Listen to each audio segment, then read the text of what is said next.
మీ car EMI కట్టలేకపోతున్నారా? మీ car EMI మేము కడతాం. ఈ నెంబర్కి కాల్ చేయండి. వాళ్ళిద్దరు ఫ్రెండ్స్, ఒకే స్కూల్, ఒకే క్లాస్, ఏదైనా కలిసి చేసేవాళ్ళు. అలానే కలిసి ఇంటి నుంచి వెళ్లిపోయేవారు. స్కూల్ కని వెళ్లిన ఇద్దరు విద్యార్థులు ఇంటికి తిరిగి రాలేదు. బట్టలు మార్చుకుని వెళ్లిపోయారు. పిల్లలు ఎక్కడికి వెళ్లారో అర్థం కాక తల్లిదండ్రులు బోర్మంటున్నారు. ఇంతకీ బాలికలు ఎక్కడికి వెళ్లారు? ఏం జరిగింది?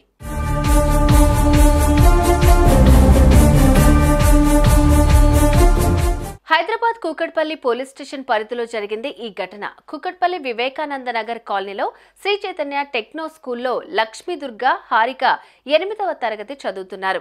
రోజులు బాగోలేవని లక్ష్మీదుర్గ తల్లి ఆమెను ప్రతిరోజు స్కూల్లో దింపి సాయంత్రం ఇంటికి తీసుకుని వచ్చేది. అలా బుధవారం నాడు కూడా లక్ష్మిని తల్లి స్కూల్లో దింపింది. సాయంత్రం బిడ్డను తీసుకుని వచ్చేందుకు మళ్లీ స్కూల్కి వెళ్ళింది. కానీ ఎక్కడా కూడా కూతురు కనిపించలేదు. దీంతో బిడ్డ గురించి యాజమాన్యాన్ని ప్రశ్నించింది. లక్ష్మి తన ఫ్రెండ్ హారికతో కలిసి వెళ్లిపోయిందని చెప్పారు.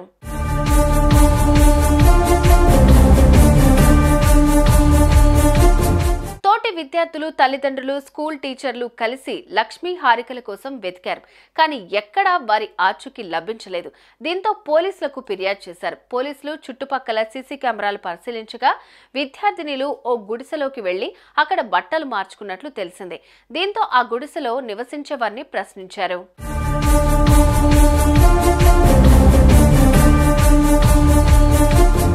ఇద్దరూ కలిసి ఎక్కడికి వెళ్లారు అనేది క్లారిటీ లేదు. పోలీసులు విచారణ చేపట్టారు.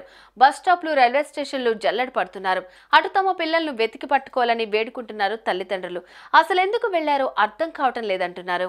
పోలీసు వారికి నేను నమస్కరించి దండం పెడుతున్నాను. మా పాప ఎక్కడ ఉన్నా మా పాప వాళ్ళ ఫ్రెండ్ని హారిక అని ఇద్దరిని మంచిగా తీసుకురావాల్సిందిగా కోరుకుంటున్నాను. మీ అందరికీ నమస్కారం. పోలీసులు దయచేసి నా పాపని నాకు అప్పగిస్తారని నేను కోరుకుంటున్నాను. వెంకటరమణ, మా పాప పేరు లక్ష్మీదుర్గ. మా పాపమ్మటి వెళ్ళిన అమ్మాయి పేరు హారిక. వీళ్ళిద్దరూ నేను ఉదయం 8:20కి స్కూల్లో మార్నింగ్ దింపొచ్చాను. నేనే తీసుకుని వస్తాను. ఈవినింగ్ అదే రోజువారీగా 5:30 టైంలో తీసుకొద్దామని నేను 5:30కి స్కూల్కి వెళ్ళాను.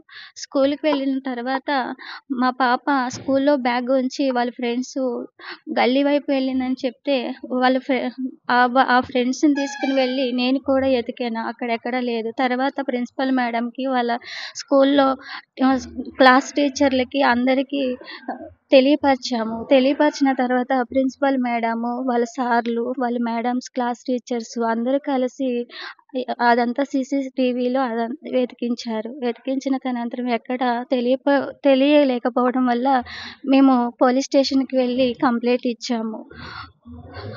దయచేసి మా పాప ఎక్కడ ఉన్నా మాకు ఎతికి ఇవ్వాల్సిందిగా మీ అందరికీ కోరుకుంటున్నాను. నమస్కారం అండి. మీ పాప ఏ క్లాస్ అమ్మా? 8th class, C3 batch. దేనిలో చదువుతారమ్మా? శ్రీ చైతన్య స్కూల్లో. అంటే మీ పాప ఒక్కరేనా, ఎవరైనా ఉన్నారమ్మా మీ పాపతో పాటు? హారిక అనే అమ్మాయి, మా పాప ఇద్దరు కలిసి వెళ్ళారు సార్. ఈ రోజు మీ పాప ఫ్రెండ్ అమ్మా, క్లాస్మేట్ ఇద్దరు. హారిక ఎవరి మీద ఏ అనుమానాలు లేదండి. కానీ మాకు కూడా ఎలాంటి అనుమానం కూడా లేకపోకుండా వెళ్ళిపోయారు వాళ్ళు.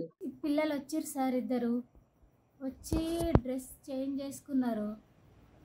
చేంజ్ చేసుకుంటామంటే చేసుకోండి అమ్మా అన్న. ఆంటీ ఇబ్బందిగా ఉందా అంటే చేసుకోండి అని చెప్పినాము. స్కూల్ నుంచి వచ్చి 5:30కి వచ్చి చేంజ్ చేసుకుంటామంటే చేసుకోండి, మాకు ఇబ్బంది ఉందా అంటే సరే చేసుకోండి అన్నాము. వాళ్ళు డ్రెస్ చేంజ్ చేసుకొని అక్కడ వెళ్ళిపోయిండ్రు. ఇంకా ఇటు సైడ్ వెళ్ళిపోయారు. ఇంకా అంతే. ఏ టైంకి వచ్చారండి? 5:30కి. ఎంతమంది వచ్చారమ్మా? ఇద్దరు.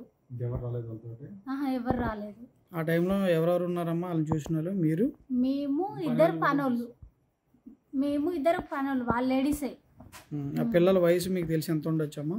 తెలియదు సార్ వయసు, కానీ చిన్న పిల్లలే, చిన్న ఏజే. ఎటు వెళ్లారు? ఎందుకు వెళ్లారు? ఎవరైనా తీసుకుని వెళ్లారా? వాళ్లే కావాలని వెళ్ళిపోయారా? విద్యార్థినుల అదృశ్యం వెనుక ఎన్నో ప్రశ్నలు తలెత్తుతున్నాయి. పోలీసులు విచారణ వేగవంతం చేసి చిన్నారులను పట్టుకుని కుటుంబాలకు అప్పగించాలని కోరుకుందాం.